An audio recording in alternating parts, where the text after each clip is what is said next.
നമസ്കാരം. ആസ്ട്രോളജിക്കൽ ലൈഫിലെ എല്ലാ മാന്യ പ്രേക്ഷകർക്കും ഗുരുജനങ്ങൾക്കും ബന്ധു മിത്രാദികൾക്കും 1000 നന്ദി നമസ്കാരം. ഞാൻ ഡോക്ടർ എം ഷിബു നാരായണൻ വെമ്പായം. വേഴമാറ്റം വരികയാണ്. വൃശ്ചികക്കൂറുകാർക്ക് ഈ വർഷം എത്രത്തോളം ഗുണങ്ങളുണ്ട് എന്നുള്ളതാണ് പറയാൻ പോകുന്നത്. 2024 മെയ് മാസം 1-ാം തീയതി പകല് 12:59 മുതൽ 2025 മെയ് മാസം 14-ാം തീയതി വരെയാണ് വേഴഗ്രഹം ഇടവൻ രാശിയിൽ സഞ്ചരിക്കുന്നത്. വൃശ്ചികക്കൂറ് എന്ന് പറയുന്നത് വിശാഖത്തിൻ്റെ അവസാനത്തെ 15 നാഴിക അനിഴം തൃക്കേട്ട ചേർന്ന 2.25 നക്ഷത്രമാണ്. അപ്പോൾ വൃശ്ചികക്കൂറുകാർക്ക് ഇപ്പോൾ പൊതുവെ വേഴഗ്രഹം 6-ൽ സഞ്ചരിക്കുന്ന സമയത്തും മാറി 7-ലേക്കാണ് വരാൻ പോകുന്നത്. 6 നിൽക്കുമ്പോൾ ഋണാർത്ഥ ചോര ക്ഷതരോഗ ഋണബാധത ക്ഷതം രോഗം ശത്രു വിഷമതകൾ തടസ്സങ്ങൾ നമുക്ക് കഠിനമായ അധ്വാനങ്ങളും പരിശ്രമങ്ങളൊക്കെ ചെയ്തിട്ടും വലിയ മെച്ചമോ നേട്ടമോ കിട്ടാതെ മരിച്ചു കളഞ്ഞാൽ കൊള്ളാമെന്ന് വരെ തോന്നുന്ന സമയമാണ് വേഴൻ 6 നിൽക്കുമ്പോൾ. കടങ്ങളും അപകടങ്ങളും വിഷമതകളൊക്കെ കൊണ്ട് ആകെ സ്വസ്ഥത കുറവ് വരുന്ന സമയമാണ്. ആ വേഴൻ നമുക്ക് 6-ൽ നിന്ന് മാറി 7-ലാണ് വരുന്നത്. അങ്ങനെ 12 വർഷത്തിലൊരിക്കലാണ് വേഴഗ്രഹം നമ്മൾ ജനിച്ച രാശിയുടെ 7-ൽ വരുന്നത്. അപ്പോൾ 7 വെച്ചാൽ എന്തൊക്കെ കിട്ടും എന്ന് ചോദിച്ചാൽ ഗുണമാണ് ദോഷമാണ്. 7 ഗുണകരമായിട്ടുള്ളതാണ് 7-ാം ഭാവം. 7-ൽ ജാതകത്തിലും ജീവിതത്തിലൊക്കെ വേഴം സഞ്ചരിക്കുമ്പോൾ സൗമി സപ്തമകേ വിവാഹഘടനം നഷ്ട അർത്ഥലാഭ സുതുർഭോഗവ്യാപ്തി സുഹൃത യാന അധികം സിയാൽ ഫലോനാണ്. വിവാഹഘടന ഉണ്ടാവും. അപ്പോൾ വിവാഹം നടക്കാത്തവർക്ക് വിവാഹം നടക്കാനുള്ള യോഗമുണ്ട്. ഇതിൻ്റെ ഇടയിൽ കൂടെ ഭാര്യ വേണ്ട, ഭർത്താവ് വേണ്ട, ബന്ധം വേണ്ട എന്നൊക്കെ പറഞ്ഞ് കലഹവും വിരോധവും ശത്രുതയും കാണിക്കുന്ന ആൾക്കാർക്ക് കുടുംബ ബന്ധങ്ങൾ വേർപെട്ട് പോയതുപോലും യോജിച്ച് വരാനുള്ള യോഗമുണ്ട്. അപ്പോൾ ഉള്ള ബന്ധം ചൊവ്വേ നേരെ സഹകരിച്ച് സ്നേഹിച്ച് ജീവിക്കാൻ താല്പര്യമുള്ളവർക്ക് ഒരു കുടുംബ കോടതിയിൽ പോവാതെ തന്നെ ബന്ധങ്ങൾ സ്നേഹിച്ച് സന്തോഷിച്ച് ജീവിക്കാനുള്ള അവസരമാണ്. അതേസമയം ഒരു പുനർവിവാഹത്തിന് ആഗ്രഹിക്കുന്നവർക്ക് ഒരു പുനർവിവാഹം നടന്നു കിട്ടാനുള്ള യോഗമുള്ള സമയമാണ്. വിവാഹത്തിന് പല ജാതിക്കാർ, മതക്കാർ, രാഷ്ട്രീയക്കാർ, സംഘടനക്കാർ, സമുദായക്കാർ, വലിയവനും ചെറിയവനും എല്ലാവരും ഒന്നിച്ചു നിൽക്കുന്ന ഒരു പുണ്യ കർമ്മമാണ് വിവാഹം. അതുകൊണ്ട് നമുക്ക് ഈ വർഷം പല ജാതിക്കാരുടെയും മതക്കാരുടെയും രാഷ്ട്രീയക്കാരുടെയും സംഘടനക്കാരുടെയും സമുദായക്കാരുടെയും നമ്മളുമായിട്ട് ബന്ധപ്പെട്ട് പ്രവർത്തിക്കുന്ന എല്ലാവരുടെയും സ്നേഹവും സഹായവും അനുകൂലവും വിജയങ്ങളും ഒക്കെ കിട്ടുന്ന സമയവും കൂടിയാണ് ഈ വർഷം.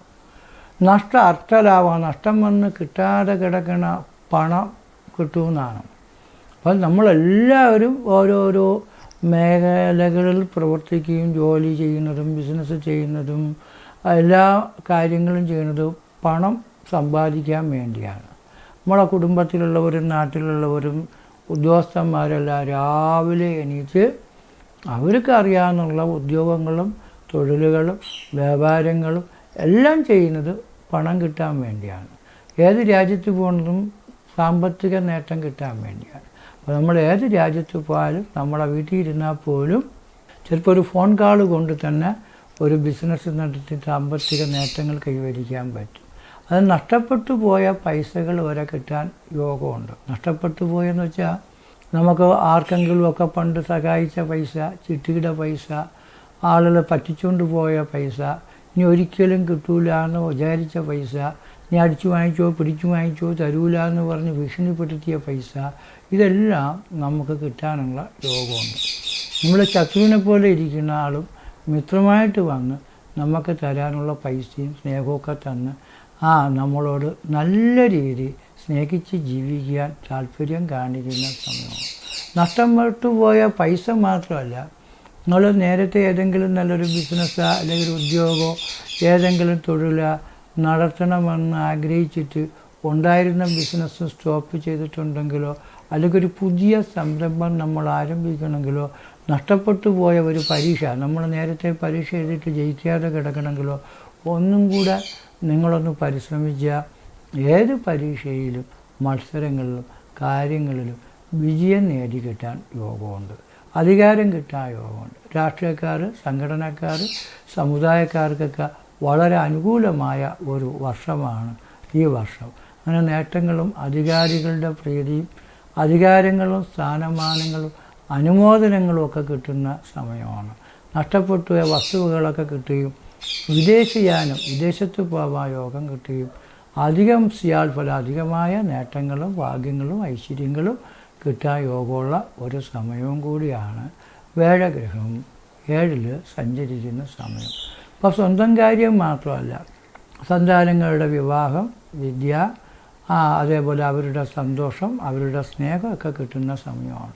സന്താനങ്ങളുമായിട്ട് നമുക്ക് എന്ത് കാര്യം സംസാരിച്ചാലും സന്തോഷം തോന്നുന്ന തരത്തിലും സന്താനങ്ങളുടെ വിരോധം മാറി സന്താനങ്ങൾ സ്നേഹിച്ച് സഹായിച്ചു വരുന്ന സമയമൊക്കെയാണ് ഈ വേഴൻ എന്ന് പറയുന്ന ഗ്രഹം 7 നിൽക്കുമ്പോൾ. ഗുരു പരിപൂർണ തനുചന്ദ്രോ ലഗ്നോപഗതോ നിരീക്ഷിതോ ഗുരുണ ഗുരു ശുക്രൈ കേന്ദ്രകൈവ സുഖിതാഹ തത്ര ആതുരോ വാച്യ. ഗുരുവും ശുക്രനും നമ്മൾ ജനിച്ച കൂറിൻ്റെ 7-ലും 4-ലും 1-ലും 10-ലും ഒക്കെ സഞ്ചരിക്കുന്ന സമയം സുഖിയായിട്ട് ഭവിക്കും. ആര്?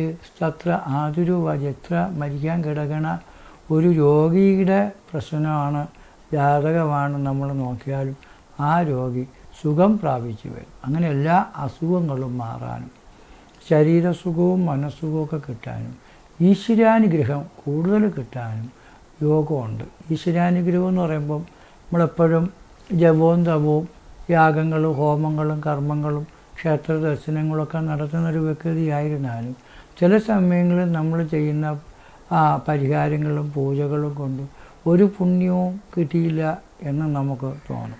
എന്നാൽ ഈ കൊല്ലം ഈശ്വരാനുഗ്രഹം വളരെ തെളിഞ്ഞു നിൽക്കുന്ന സമയമാണ്. കാരണം സർവേശ്വരാണ് ഗുരു, സർവ ഈശ്വര ചൈതന്യം അടങ്ങിയിരിക്കുന്ന ഗ്രഹമാണ് വേഴൻ. അപ്പോൾ ഈശ്വരൻ്റെ അനുഗ്രഹം ഉള്ളവർക്ക് എല്ലാവിധ നേട്ടങ്ങളും ഭാഗ്യങ്ങളും കിട്ടും.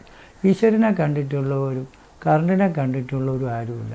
നമ്മളെ വീട്ടിൽ നല്ല മിക്സി, ഗ്രൈൻഡർ, ഫ്രിഡ്ജ്, AC, നല്ല മൊബൈൽ, നല്ല ഇലക്ട്രിക് കാറ്, ബൈക്ക് ഇതെല്ലാം ഉണ്ടെന്നിരിക്കട്ടെ. കറണ്ടില്ലെങ്കിൽ ഇതൊന്നും പ്രവർത്തിക്കില്ല. കറണ്ട് ഉണ്ടെങ്കിലേ ഇതുകളെ കൊണ്ട് നമുക്ക് നല്ലത് വരുത്താൻ പറ്റും. അതേപോലെ നമ്മളൊരു പവർ യൂണിറ്റായിട്ട് മാറുകയാണ്. നമ്മളെവിടെ ചെന്നാലും ആ പവർ, ഈശ്വരൻ്റെ സഹായം ഇതൊക്കെ കൊണ്ട് ലക്ഷ്യങ്ങളും നേട്ടങ്ങളും ആഗ്രഹിക്കുന്ന കാര്യങ്ങളും സമ്പത്തും സൗഭാഗ്യമൊക്കെ കിട്ടി തീർച്ചയായിട്ടും രക്ഷപ്പെടാൻ വളരെയധികം യോഗമുള്ള സമയമാണ്. അതുകൊണ്ട് നമ്മൾ വിഷമിക്കേണ്ട. നമുക്ക് ഭഗവാനെയും പ്രാർത്ഥിച്ച് കുറച്ച് ശ്രദ്ധയോടുകൂടി ചെറിയ പരിശ്രമം ചെയ്ത് വലിയ നേട്ടങ്ങൾ നേടിയെടുക്കാൻ പറ്റുന്ന സമയമാണ്. പഠിക്കുന്നവർക്കും വളരെയധികം ഗുണങ്ങളുണ്ട്. കാരണം ഈ വേഴൻ എന്ന് പറയുന്ന ഗ്രഹം അനുകൂലിച്ച് നിൽക്കുന്ന കാലഘട്ടം വിദ്യകൾ പഠിച്ചും പഠിപ്പിച്ചും പ്രവർത്തിച്ചും നേട്ടങ്ങൾ ഉണ്ടാവും. അങ്ങനെ നാട്ടിലാണെങ്കിലും വിദേശത്താണെങ്കിലും പഠിക്കുന്നവർക്ക് നല്ല മാർക്കും ഏത് പരീക്ഷയിലും മത്സരത്തിലും ഉന്നത വിജയങ്ങളും നേടി രക്ഷപ്പെടാനാകും. ജാതകം കൂടെ ഒന്ന് പരിശോധിച്ച് നോക്കണം. കാരണം ഈ വേഴമാറ്റം കൊണ്ട് മഹാഭാഗ്യങ്ങൾ നമുക്ക് കിട്ടാനുള്ള അവസരമുണ്ടെങ്കിലും ജാതകത്തിൽ പഠിക്കുന്ന കുട്ടികളാണെങ്കിൽ ബുധൻ അനിഷ്ടസ്ഥാനത്ത് നിൽക്കുകയോ അല്ലെങ്കിൽ വേഴനെന്ന് പറയുന്ന ഗ്രഹം രാഹു മുതലായ ഗ്രഹങ്ങളൊക്കെ ചില ജാതകങ്ങളിൽ പിഴച്ചു നിൽക്കും. അപ്പോൾ ഈ ഗ്രഹങ്ങൾ പിഴച്ചു നിൽക്കുന്ന കാലഘട്ടത്തെങ്കിൽ ഒരു വ്യക്തിയുടെ ജാതകത്തിലാണ് അങ്ങനെ ഒരു ഗ്രഹം പിഴച്ചു നിൽക്കുമെങ്കിൽ അത് ജീവിതകാലം മൊത്തവും നമുക്ക് ദോഷങ്ങൾ ഉണ്ടാക്കുന്ന രീതിയായിരിക്കും. അപ്പം അങ്ങനെ എന്തെങ്കിലും ദോഷമുണ്ടെങ്കിൽ ഇതേപോലെ വലിയ ഗുണങ്ങളും കാര്യങ്ങളും കിട്ടാൻ അവസരം ഉണ്ടായിരുന്നാൽ പോലും നമുക്കൊരു സർപ്പദോഷം ഉണ്ടെങ്കിൽ പാമ്പ് മാളത്തിൽ കയറി ഒളിച്ചിരിക്കും, ഇങ്ങനെ ഒളിച്ചിരിക്കും. ഒരു പരീക്ഷയ്ക്ക് പോകാനോ ഒരു ജോലി കിട്ടിയാൽ ജോലിക്ക് പോകാനോ ഒരു രാജ്യത്ത് ഉറച്ചു നിൽക്കാനോ മനസ്സ് തോന്നാതെ ആ ജാതകത്തിലുള്ള ഗ്രഹപ്പിഴയുടെ ദുരിതം കൊണ്ട് നമ്മൾ അലസന്മാരായി കിട്ടിയ ജോലിയും കിട്ടിയ അഡ്മിഷനും കിട്ടിയ ഭാഗ്യങ്ങളും നിസ്സാരമായിട്ട് ഉപേക്ഷിച്ച് കളഞ്ഞു. മഹാഭാഗ്യങ്ങൾ കിട്ടിയാൽ പോലും വേണ്ടാന്ന് തോന്നുന്ന തരത്തിൽ നമ്മൾ മാളത്തിൽ കയറി ഒളിച്ചിരിക്കും. പാമ്പ് മാളത്തിലാണല്ലോ ഇരിക്കുന്നത്. അങ്ങനെ സർപ്പദോഷങ്ങളോ ദൈവാനുകൂല്യക്കുറവുകളോ ഗ്രഹപ്പിഴകളോ ജാതകത്തിൽ ഉണ്ടെങ്കിൽ അതിന് നമ്മൾ പരിഹാരം ചെയ്തു കഴിഞ്ഞാൽ തീർച്ചയായിട്ടും ഇങ്ങനെയുള്ള ഗ്രഹസ്ഥിതിയും മാറ്റങ്ങളൊക്കെ ഉണ്ടാകുമ്പോൾ നമുക്ക് വളരെയധികം നേട്ടങ്ങൾ കിട്ടും. ജാതകത്തിൽ കോട്ടങ്ങളുള്ള ജാതകമാണെങ്കിൽ അതിന് പരിഹാരം ചെയ്ത് നേട്ടങ്ങൾ കൈവരിക്കാൻ നമുക്ക് ശ്രമിച്ചാൽ തീർച്ചയായിട്ടും നല്ലത് വരും. ജ്യോതിഷ സംബന്ധമായ കാര്യങ്ങൾ അറിയുന്നതിലേക്ക് വേണ്ടി വാട്സപ്പിലേക്ക് ജനനത്തീയതി, ജനിച്ച സമയം, ജനിച്ച ജില്ല, പേര്, നക്ഷത്രം എന്നിവ അയച്ചു തരണം. ഫീസും അടയ്ക്കേണ്ടതുണ്ട്. നിങ്ങൾക്ക് ഈ വർഷം എല്ലാ ഈശ്വര കടാക്ഷങ്ങളും കൊണ്ട് നിങ്ങളുടെ പരിശ്രമം കൊണ്ട് ഭാഗ്യങ്ങൾ സിദ്ധിച്ച് കുടുംബത്തിനും ജീവിതത്തിനും സർവ്വവിധ നേട്ടങ്ങളും വസ്തു, ധനം, ഗ്രഹം, വാഹനം, സമ്പത്ത് എല്ലാ ഐശ്വര്യങ്ങളും നേടിയെടുക്കാൻ തീർച്ചയായിട്ടും കഴിയുമെന്നുള്ളതാണ് ഈ വർഷത്തിൻ്റെ പ്രത്യേകത. എല്ലാവർക്കും നല്ലത് വരട്ടെ എന്ന് പ്രാർത്ഥിച്ചുകൊണ്ട് നിർത്തുന്നു. കാലഭൈരവ ക്ഷേത്രത്തിൽ വഴിപാടുകളും പൂജകളും നടത്താൻ ആഗ്രഹിക്കുന്നവർ ഈ വാട്സപ്പിലേക്ക് മെസ്സേജ് ചെയ്യുക.